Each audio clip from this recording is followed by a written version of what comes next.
Fíjese que yo yo he sido maestra de historia toda mi vida y pues me di cuenta como cada generación, porque doy lo mismo en licenciatura que en posgrado, cada generación venía con más problemas pues de un mal aprendizaje desde la primaria y la secundaria, y entonces es por ello que tenía yo esa preocupación, y cuando estuve coordinando las actividades de los centenarios, de tanto el bicentenario de la Independencia como el centenario de la Revolución en el Senado de la República, logré que el Senado presentara una moción al Pleno, que suscribieron todos los senadores, para solicitar que se restableciera la enseñanza de la historia en primero de secundaria, porque se había eliminado, hubo una reforma educativa a partir del año 2000,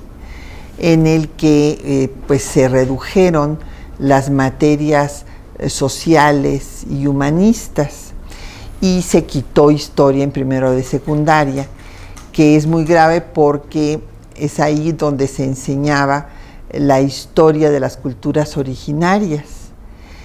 Y entonces, en un país pluriétnico y pluricultural, pues es muy importante que nuestros niños y jóvenes conozcan el gran valor de nuestras raíces indígenas. Esto lamentablemente no prosperó, y es hasta ahora en el nuevo modelo educativo en el que se restablece la enseñanza de historia en primero de secundaria. Pero bueno, esta razón de que se hubiera reducido el tiempo de enseñanza de estas materias, desde luego se tradujo en que nuestros jóvenes reprobaban historia más que matemáticas, lo cual es un caso insólito, porque lamentablemente, y bueno, pues esto lo sabemos, matemáticas siempre ha sido el coco. En mi generación, yo estoy segura que en la de ustedes también, pues ha sido la materia que más trabajo nos ha costado. Pero lo que no se había dado es que reprobaran historia más que matemáticas.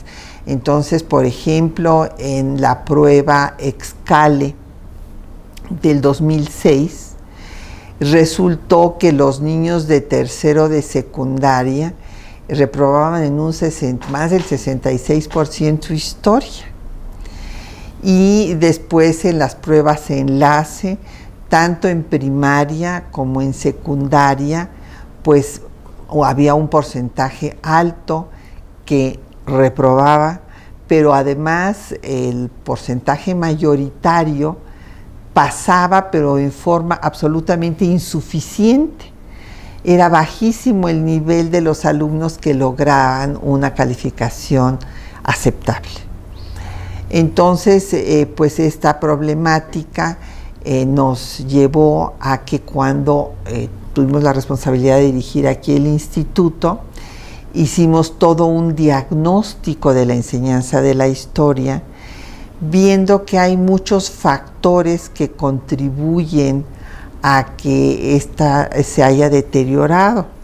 Por una parte, claro, la reducción de horas dedicadas a su estudio, pero por otra parte, la falta de preparación de los maestros y el poco valor que dan en muchos casos nuestros jóvenes a la enseñanza, como para tener reconocimientos, aspiran a ser miembros del Sistema Nacional de Investigadores de CONACYT, lo cual es muy bueno, pero menosprecian entonces la enseñanza.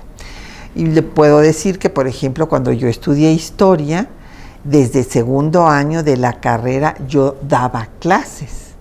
Empecé a dar clases en secundaria, en preparatoria, y esto es muy formativo, y yo iba a consultar con mis propios maestros pues cuál era la problemática que enfrentaba, y realmente es muy enriquecedor. Para mí, la experiencia más maravillosa que puede tener una persona, yo como profesional, es la enseñanza. Pero nuestros jóvenes que estudian historia ahora no lo ven así. todos quieren ser investigadores y menosprecian a la enseñanza.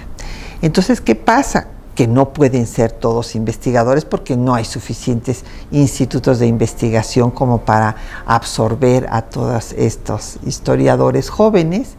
Entonces acaban dando clases, pero dan clases pues sin pasión, sin gusto por lo que están haciendo, y lo consideran como un trabajo de menor importancia al de ser investigadores.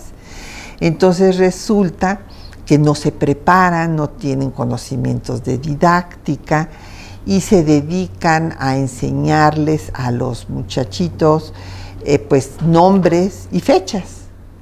Entonces eso, pues esto que para los jóvenes es un tormento.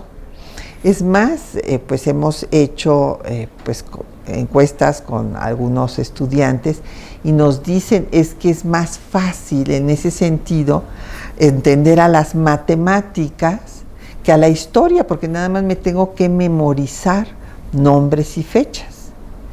Y evidentemente, pues esa no es la enseñanza de la historia. La enseñanza de la historia es comprender los procesos, ver la causa-efecto y dar una vinculación entre el pasado y el presente y lo que puede suceder al futuro.